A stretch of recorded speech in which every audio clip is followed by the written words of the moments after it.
Why am I running for city council? I think it's important that we need to bring professionalism to our city government. I think that's very important. We need to be professional at all levels of government. We need to build on our current growth. The folks that are in government right now have done a good job growing Ozark, but I think it can be better. I think there are things that can be done to make Ozark better. We need to enact ordinances that make sense, that are easy to read for the constituents of the city so they understand what's expected of them.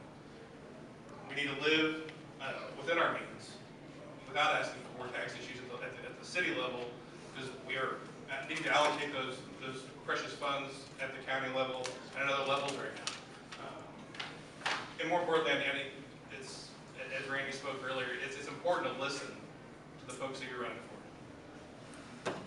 Stop button. Stop button. Hello, I'm Mike Estrel. I am originally from Pittsburgh, Kansas. I moved to this area in 1996 to open a business in Springfield. In 2001, I brought that business to Ozark. We have 4 businesses that I operate now. Moved to Ozark 5 years ago.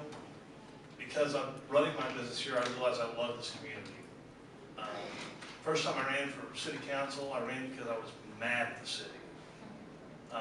Just jacked the city, the water rates through the roof and sewer rates through the roof, and I just didn't understand why it was, and I didn't get any answers from the city, so I ran.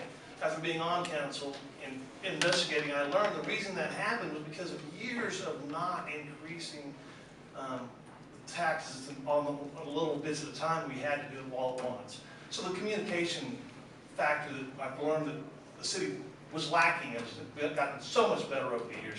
And I think that's part of why I want to run. I want to keep that communication going with the citizens. Okay. Thank you, gentlemen, for those opening comments.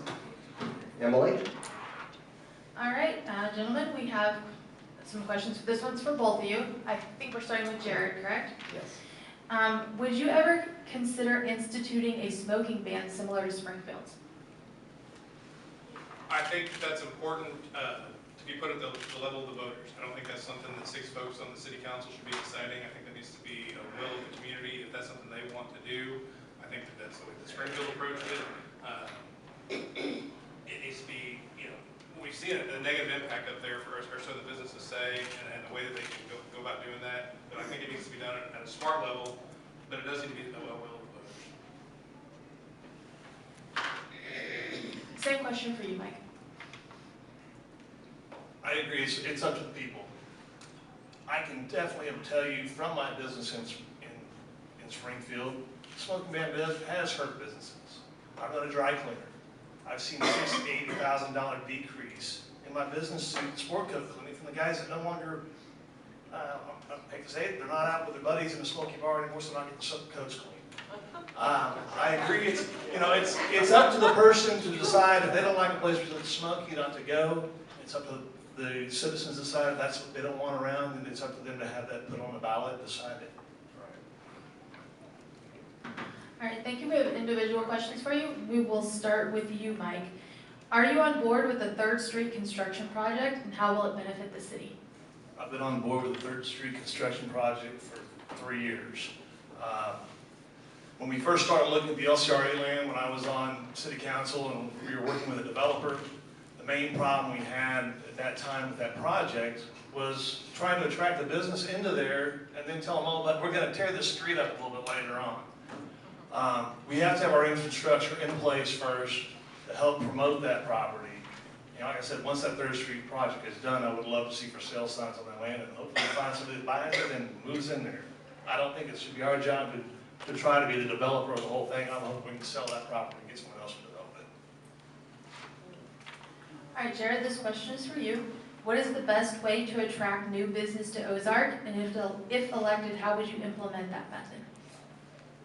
I think it's important that we streamline the process. I've talked to a lot of folks that have businesses in other areas, and they've expressed concern with the city of Ozark. And I talked to folks here in Ozark. I currently run my law practice here in Ozark. And I think that streamlining the process and making it easier for folks to get their business in here, make the permit process easier, maybe make City Hall a more friendly place for everyone to go. That type of stuff is what needs to be addressed to get people to come here. We need to have a reason here to make people want to be here. We shouldn't just expect them to come because we are here. All right, gentlemen, this question starts with Mike and is for both of you. What is the biggest issue facing the city right now?